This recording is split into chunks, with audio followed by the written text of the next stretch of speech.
Hi friends, నమస్తే. నేను మీ Rama. Welcome back non stop cooking Telugu. ఈ రోజు మన స్పెషల్ ఎమ్మీ రెసిపీ చేపల పులుసు. ఈ చేపల పులుసుని చాలా అంటే చాలా ఈజీగా టేస్టీగా ప్రిపేర్ చేసుకోవచ్చు. దీనికోసం ముందుగా మీరు 1/2 kg చేప ముక్కలను తీసుకోండి. వీటిని నిమ్మకాయ ఉప్పు వేసి శుభ్రంగా వాష్ చేసుకోండి. ఇప్పుడు ఒక నిమ్మకాయ సైజ్ అంత చింతపండుని ఒక బౌల్లో కొంచెం వాటర్ వేసి నానబెట్టుకోండి. దీని తర్వాత ఒక ప్యాన్ వేసుకోండి. ఇక్కడ 1 టేబుల్ స్పూన్ ధనియాలు, 1/2 టేబుల్ స్పూన్ మెంతులు, అలాగే లవంగ ఒక 3, యాలకులు ఒక 2, జీలకర్ర 1 టేబుల్ స్పూన్ వేసుకోండి.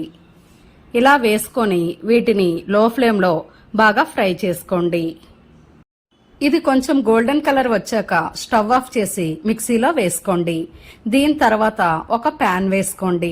ఇక్కడ 2 నుంచి 3 టేబుల్ స్పూన్ల ఆయిల్ వేసుకోండి. ఆయిల్ కొంచెం హీట్ అయ్యాక మీడియం సైజ్ ఆనియన్ ఒక 2 చిన్న చిన్న పీసులుగా కట్ చేసి వేసుకోండి. ఇలా ఈ ఆనియన్ అనేది కొంచెం గోల్డెన్ కలర్ వచ్చాక వీటిలో పచ్చిమిర్చి ఒక 3 నుంచి 4 వేసుకోండి. ఇలా ఈ పచ్చిమిర్చిని కూడా కొంచెం బాగా ఫ్రై చేసుకోండి.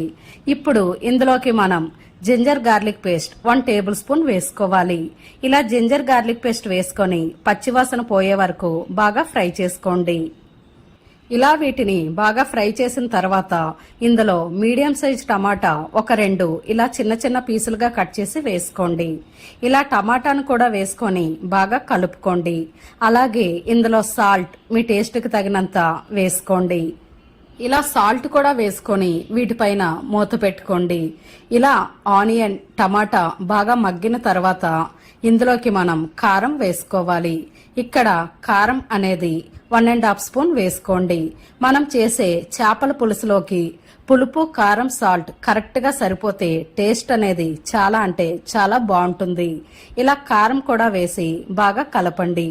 ఇక్కడ మీరు ఫ్లేమ్ ని మీడియం ఫ్లేమ్ లో పెట్టుకొని ఇలా వీటిని కలుపుతూ ఉండాలి. ఇప్పుడు ఇందులోకి మనం ముందుగా ప్రిపేర్ చేసిన మసాలా పౌడర్ ని కూడా వేసుకోండి. ఇలా ఈ మసాలా పౌడర్ మొత్తం వేసుకొని లో ఫ్లేమ్ లో పెట్టి ఒక 2 నిమిషాలు బాగా ఫ్రై చేయండి.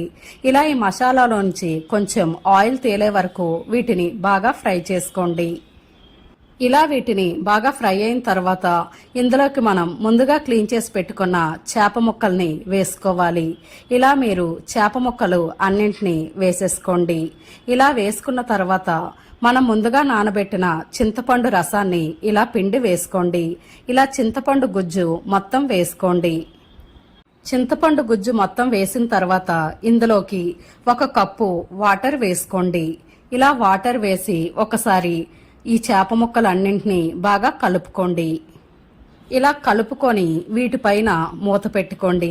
ఇప్పుడు వీటిని మీడియం ఫ్లేమ్లో ఒక 10 నుంచి 15 నిమిషాల పాటు ఉడికించండి. ఇలా మధ్యలో ఒకసారి ఈ చేప ముక్కలపై మూత తీసి ఒకసారి గరిటతో నెమ్మదిగా కలుపుకోండి. మీరు వేగంగా కలిపేటట్టయితే ఈ చేప ముక్కలు అనేవి విరిగిపోతాయి. కాబట్టి ఇలా నెమ్మదిగా కలిపి దీనిపైన మళ్ళీ మూత పెట్టుకోండి. ఇప్పుడు ఒక 10 నుంచి 15 నిమిషాల మధ్యలో ఈ చేప ముక్కలపై మూత తీసి ఒకసారి చెక్ చేసుకోండి. ఇక్కడ గ్రేవీ కన్సిస్టెంట్ ఇలా ఉండేటట్టు చూసుకోండి. ఇప్పుడు వీటిపైన తరిగిన కొత్తిమీరని కొంచెం వేసుకొని స్టవ్ ఆఫ్ చేసేయండి. అంతే అండి, చేపల పులుసు రెడీ. ఈ చేపల పులుసుని వేడివేడి అన్నంలో ఒక్కసారి తిని చూడండి. టేస్ట్ అయితే అదిరిపోతుంది. అలాగే ఈ చేపల పులుసు వీడియో మీకు నచ్చితే తప్పకుండా ఒక లైక్ చేయండి. మీ ఫ్రెండ్స్ అండ్ ఫ్యామిలీ మెంబర్స్ కి ఈ వీడియోని షేర్ చేయండి. మరెన్నో రుచికరమైన వంటల కోసం మన ఛానల్ ని సబ్స్క్రైబ్ చేసి పక్కనే ఉన్న బెల్ ఐకాన్ ని యాక్టివ్ చేయండి. Thanks for watching.